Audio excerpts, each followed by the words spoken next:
All right, good morning. I want to thank you all for coming, and let me first introduce our school board members here with us today. Ms. Abby Friedman, Dr. Rosalind Osgood, and Ms. Heather Brinkworth. We're 1 week from today. Marjory Stoneman Douglas will welcome more than 3,200 students and staff for the start of the school year.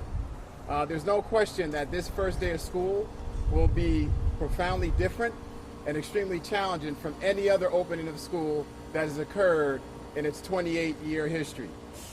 It will be emotional, it will be difficult as we remember the victims, their families, faculty and staff, and everyone in this entire community that's been affected by the tragedy. They continue to be in our hearts and thoughts as we continue to work together as a community to move forward. This summer, we've put in a lot of measures, over a dozen different security measures to make our school environment here safer. And also, we've been working on every single campus throughout Broward County. We're doing that not just to be MSD strong, but to make sure that we're also Broward strong. But today I want to talk about some of the enhancements specifically here at Stoneman Douglas, and then walk you through some of the work that we've been doing with the portables. Again, we've made dozens of changes here throughout the year since the tragedy. And so first, the portables that we have here today, there are 34 portables that have been installed on campus. We anticipate that the final inspection of these portables will be, and they'll be ready by the first day of school. The inspections should be completed by the end of this week.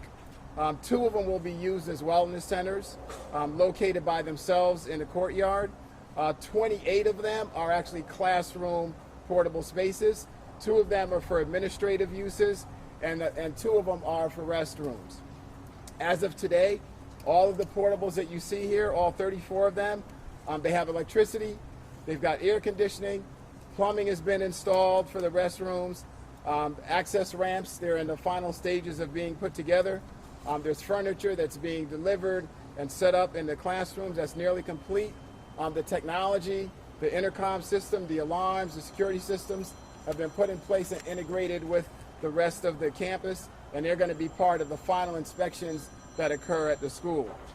Normally, a project of this magnitude would take anywhere from 5 to 6 months before they would be ready for occupancy, given all the work that it takes and the infrastructure that's needed to be put together.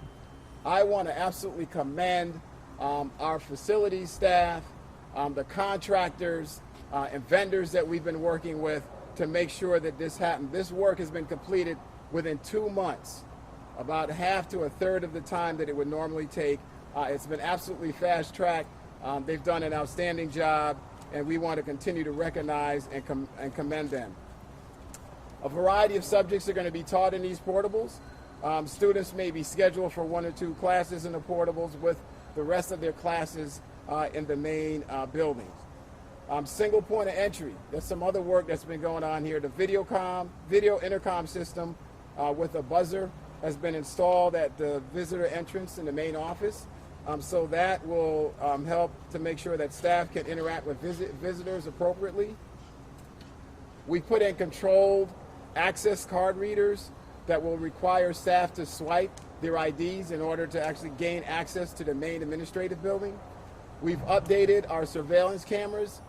First, we updated all of the surveillance camera systems throughout the entire district by June 30th. That's what we indicated, that's what we promised, that's what we delivered on. We've also put in additional cameras over the summer here at Stoneman Douglas. Recently, the school board approved an investment of another $6.2 million that will allow us to put in another 2,300 cameras in schools throughout Broward County. The 1,200 building, we installed a new permanent 12-foot fence around that building. We've moved forward with the work for the replacement. The school board has hired an architect who will begin designing the new building, and the contractor selection process will occur late this fall. We've actually doubled the security staff at Stoneman Douglas compared to where we were last year. We have 18 security personnel on campus, which includes 3 school resource officers, 12 campus monitors, and 3 security specialists. Last year at this time, we only had 1 SRO and 8 school security staff. We've also added a couple more guidance counselors, bringing the total of counselors on the campus to 8. Now, I know there's been a lot of interest and talk about the metal detection program. So what I'll tell you about the metal detectors, which the district has agreed to pilot here, as I've said before, we're committed to piloting the program at this campus and learning from it before we consider introducing it district-wide. However, there are a number of issues and challenges that have been identified as we've gone through the implementation process, and we need to have a thoughtful conversation with our school board and community around what those challenges are and make sure that we can address them.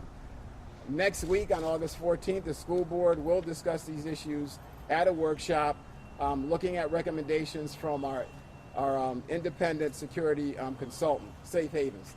Safe Havens has actually done a risk assessment of every school in Broward County.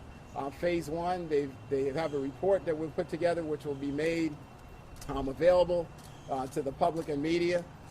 We also are doing phase 2 of the risk assessment when school gets back in session, and they can observe protocols, how they're being followed and implemented. They can observe behavior for staff, for students, and visitors. So we've been focused on safety. That's our biggest priority. We will continue to work to make sure that every student, every teacher, every staff member here at Stoneman Douglas and throughout all of Broward County, that they not only feel safe, but that they are safe at each and every single school in Broward County. Thank you, and I'll open up for questions. Mr. Runcie, can you talk a little bit more about the security enhancements? What are you going to tell parents who are saying you didn't do enough here to get the school, safer? What's the main message? Well, you know what? For some, I know that we'll never be able to do enough. For others, it's going to be too much. Security is going to be a continued work in progress. We're going to do everything to make sure that we have the safest school possible. We've been laser focused on Stoneman Douglas this summer relative to security measures, and there are lots that we put in place. I've outlined some of those, right? Enhancing our single point of entry, putting in controlled access card readers, video surveillance camera upgrades, additional cameras here, security staff, we doubled that. We have done, we're making sure that the enforcement of safety protocols are in place. So when gates are open, they have to be manned. When school's in session, gates are locked. We funnel people through our single point of entry. We've changed all the locks on the classroom doors, changed the hardware so they lock automatically. We've upgraded the intercom system now, so it actually has the capability for staff to use electronic devices to be able to send messages throughout the school, as well as emergency code lockdown, and be able to do that remotely. We put additional fencing up. We've made sure that we've added additional counselors, additional supports. We're even going to be coming back with therapy dogs at the school. We've put a lot here. When you start going down the list of things that we put in place to get this school ready, to make it safe, to make sure that we're not only addressing safety, but also the mental health, the supports that are needed, because there are people still going through trauma and grief. We've actually assigned, I think it's about 5 trauma-trained social workers staffed on this particular campus, and we're going to just continue to do what we can to make sure we meet the needs of the Stoneman Douglas community. Superintendent Runcie.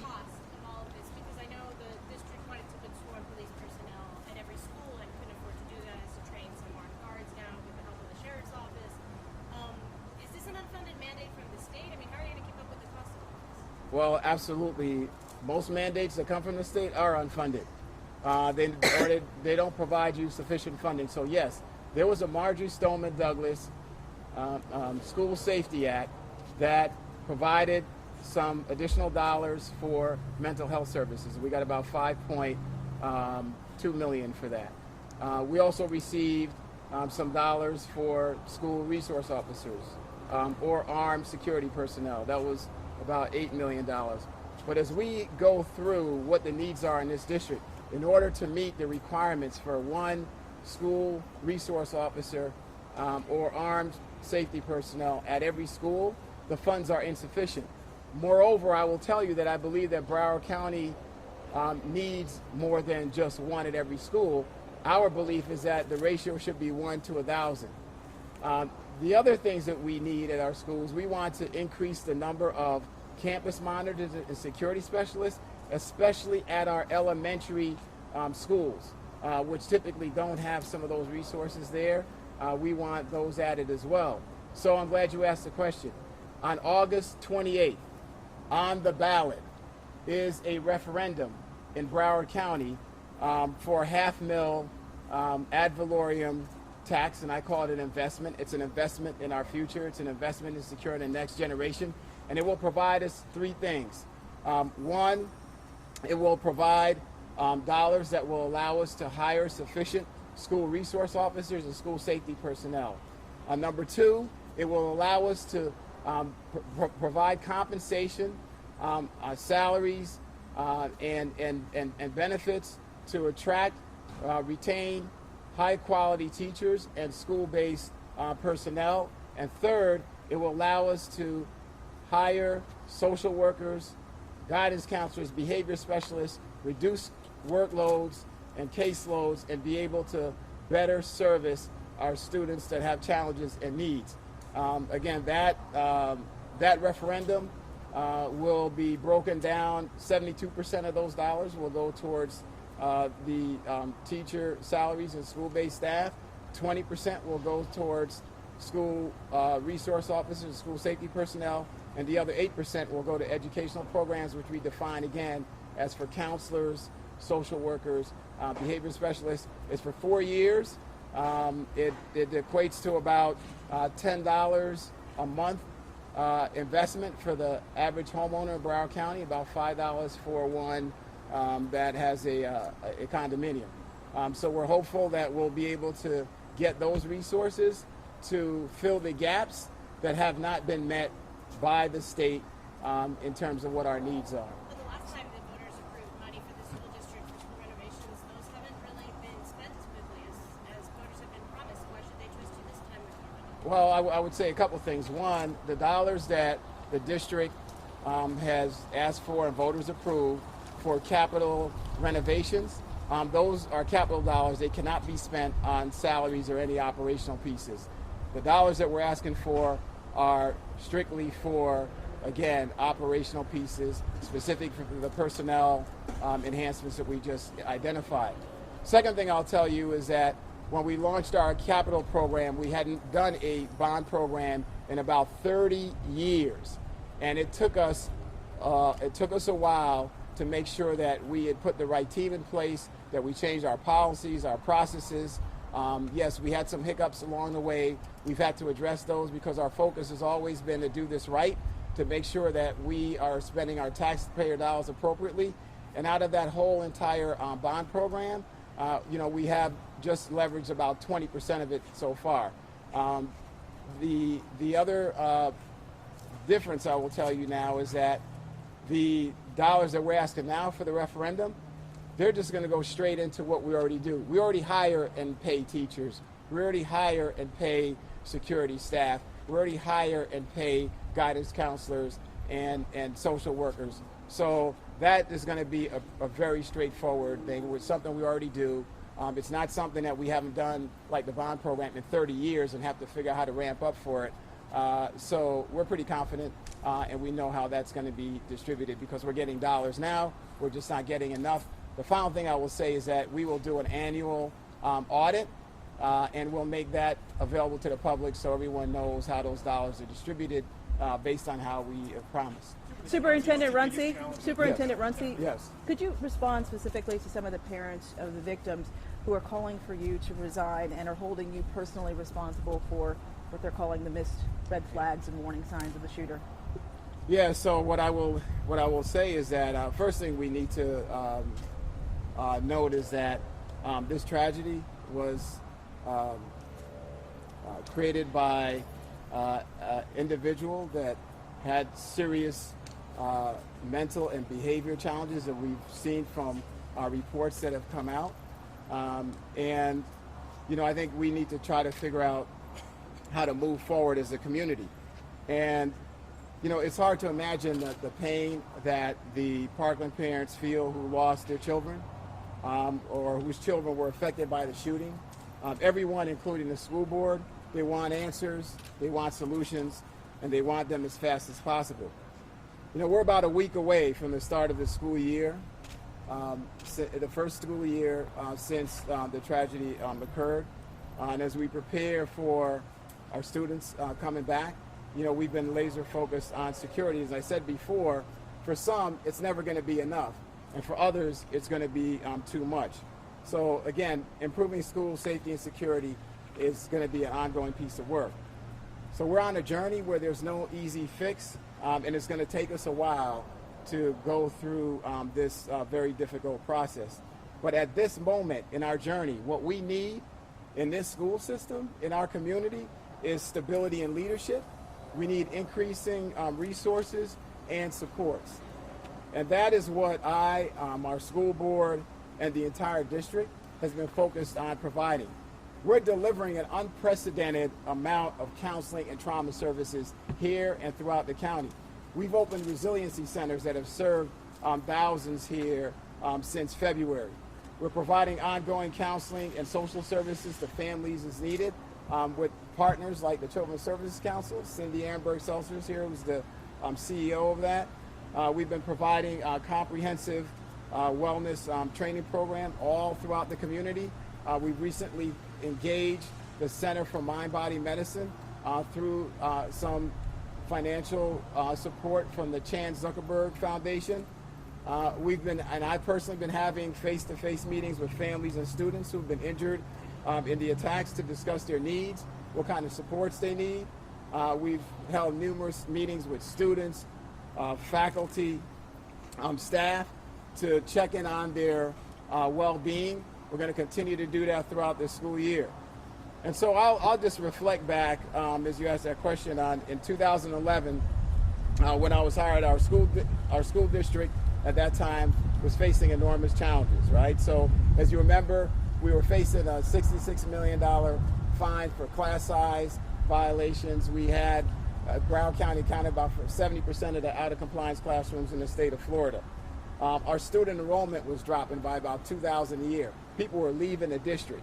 We were like losing market share between 2008 and 2011. We probably lost, somewhere around 8,100 students. In addition, there were state budget cuts.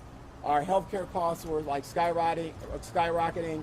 We had operational inefficiencies in the district, and we had a bleak financial picture. In fact, within a month of coming here, the state sent me a letter indicating that they may take over the district because of our situation with our fund balance and our financial situation.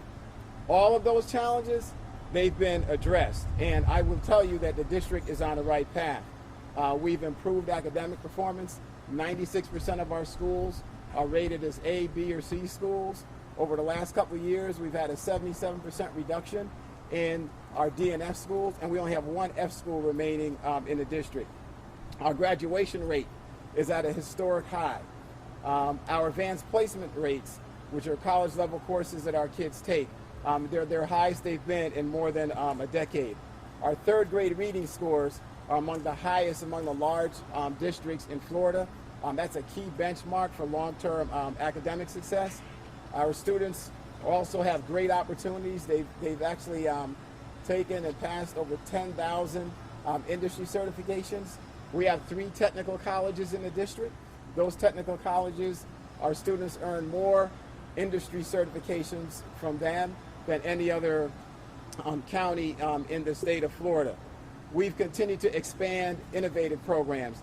The expansion of these innovative programs and our improvement in school performance has led to us being able to not only stop the decline of enrollment, but actually improve enrollment over time. And last year, for the first time, we actually saw our charter schools enrollment go down while the district went up slightly. We have over 50,000 students that are now engaged in computer science. A few years ago, there was only several hundred. Again, there's over 50,000 today with over 1,000 teachers trained. Our speech and debate program has been expanded. It's the largest in the country. Over 13,000 students, every high school, every elementary school, middle school, and this year we'll be in about 70 elementary schools. We've expanded our dual language programs from 2 schools to 41 today, just creating some really great opportunities for our families and parents. We have had operational efficiencies, transportation over the years. We've been able to save over $9 million in operational costs while improving the quality of service, upgrading our fleet at the same time. We saved over $30 million in cost avoidance from our healthcare program, invested that in the classroom, and we now have our highest bond rating from Wall Street, Standard & Poor's, and Moody's since before the recession hit us in Broward County. So I will tell you that our trend line is good, and I think the big question that should be asked is, and we can ask this from any parent, homeowner, chambers of commerce, anyone in our community, are the schools in your community better off than they were 5 years ago, 7 years ago? And I think the answer to that is going to be an overwhelming yes. So I think our progress is good. We're moving in the right direction, and we need to keep the momentum going. Superintendent, can you speak to the perceived or the criticism from parents about a perceived disorganization of the district, not only to the security here at Stoneman Douglas, but overall? Clear backpacks were in or out, metal detectors were going to be in. Now that's clear. Policy deferred on the weapons, changing the language on the weapons. It appears that the board wasn't made aware of the lawsuit involving Sentinel. I'm just curious your thoughts, if you're able to hone in on that part of the criticism that you guys seem to be a little bit all over the place with respect to what you want. Well, what I will tell you is that we're in uncharted territory. We're trying to move as quickly as possible to respond to every need, and we don't always get it right. But what I'll tell you is that when we find areas where we need to make some adjustments, we need to fix something, we'll get it fixed. But what we're going through, nobody's going through in this country running the school system. It is an enormous challenge. We try to respond with great intentions each and every day, and there's a lot of moving parts. So I think that we have an organization that is committed to our community. We've gotten results. I went through a number of them today. We can't always just focus on some of those things that may not go right. This is a big organization. We got a $4 billion budget, 30,000 employees. We got a huge logistical operation. We got the largest transit operation in Broward County. We put over 1,000 buses on the road every day. We serve over 30 million meals a year. And now we have the whole tragedy piled on top of that, where we've now have to deal with things like trying to get portables in within 2 months, something that would normally take up to 6 months. So yes, there are a lot of things that we're rushing, and sometimes when you rush to meet expectations, you don't always get it right as you should. So we got to constantly balance that out. So again, I think we need to look at the whole picture and not just isolated pieces or voices coming from different Okay, last question. Yes. One last question. How much it those cost to build and maintain those classrooms? What's the cost of the portables? I'm going to look to staff. I can get you that number in a minute after the conference. Okay, so I got staff that's over it. there on After the side. Lois, that's it. Yes. Arrival and dismissal is a big time of vulnerability here because that's when the crews came in. Are you changing procedures for carpool lines and how kids get in and out? Yes, we are. There are procedures that are being changed, not just here, but at every school, and there are protocols and expectations, in particular that, again, as I mentioned, there's going to be security staff out there. Our gates need to be manned. Folks need to have IDs on it. So we're being pretty strict about how we're actually doing the opening. So they'll check the ID of every parent coming to pick Well, we're not going to check the IDs of parents, but they'll be allowed to come in a way that creates only 3 points of entry into this campus, and those 3 points of entry will be monitored. That students, you're not going to come through those unless you have ID, which are going to be students.